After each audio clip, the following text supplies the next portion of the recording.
Finance Minister Mthuli Ncube came under fire at the weekend after blowing his own trumpet following a controversial award that ranked him among Africa's top 5 treasury bosses. The award, by a little-known francophone magazine, Financial Afrique, baffled many critics who queried how a minister who has been presiding over a hyperinflating economy could be included in the High Flyers League. After the announcement, Ncube immediately took to Twitter, hailing the magazine for its qualitative analysis of candidates. There were blowbacks by a string of experts, including ex-finance minister Tendai Biti and leading economist Tony Hawkins, who argued current levels of economic decay spoke louder than the award. "I find those tweets by Ncube so disturbing," said Biti, one of Zimbabwe's most successful finance ministers who presided over the ministry during the inclusive government. "They are pathological, sycophantic. Who blows his own trumpet?" The magazine in question, from Senegal, is an innocuous little publication. More than that, it is a very skewered publication. The economy does not need a spokesperson. It speaks for itself. When the economy functions, the citizen is happy, buoyant and aggressive. The average Zimbabwean is battered, bitter, Biti added. Of all economic indices, there is one thing that doesn't lie, it is the exchange rate. The exchange rate tells you whether the economy is performing well, whether the stewardship of the economy is in good hands. "We have one of the worst exchange rates on the African continent," added Biti. You have to have a value system. Humility is so important. You have to have Ubuntu.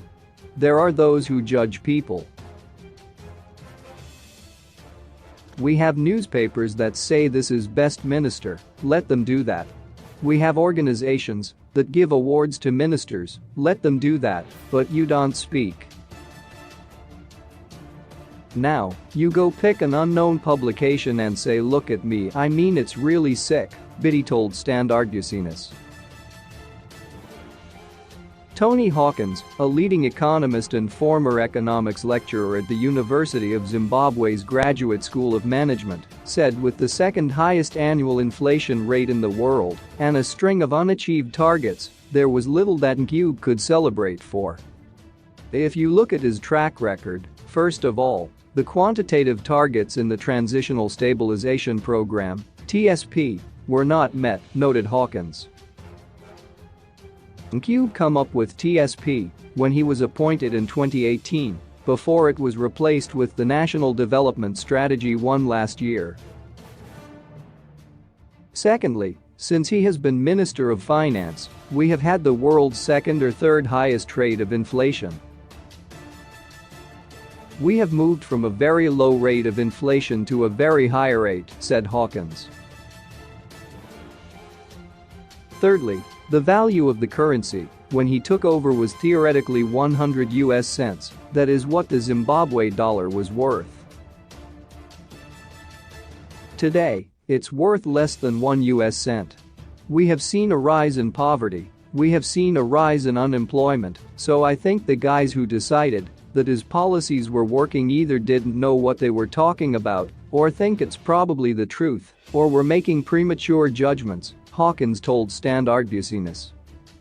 In the past few months, while government spin doctors have scaled up a campaign claiming that the economy has been on the mend, the cost of living has rocketed, reaching $73,000 for a family of 6 in December 2021, from $58,000 previously.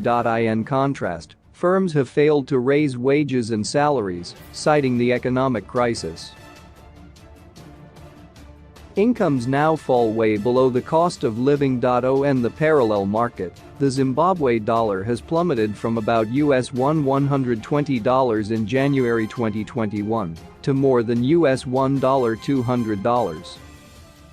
Added Biti, in terms of poverty levels in this country, 79% of our people are living in extreme poverty. public service has collapsed, look at the services in health. People are dying, there are no drugs or medicines." In his Twitter post, Ncube said, "I am very pleased to have been voted and ranked in the top 5 ministers of finance in Africa in 2021 by the French publication Financial Afrique. This is based on a popular vote and qualitative analysis of candidates and considered by a jury." The list of the top 5 finance ministers ranked in Financial Afrique include those of Mauritania, Benin, Nigeria, Zimbabwe, and DRC. These ministers were judged to have implemented transformative economic policies with results.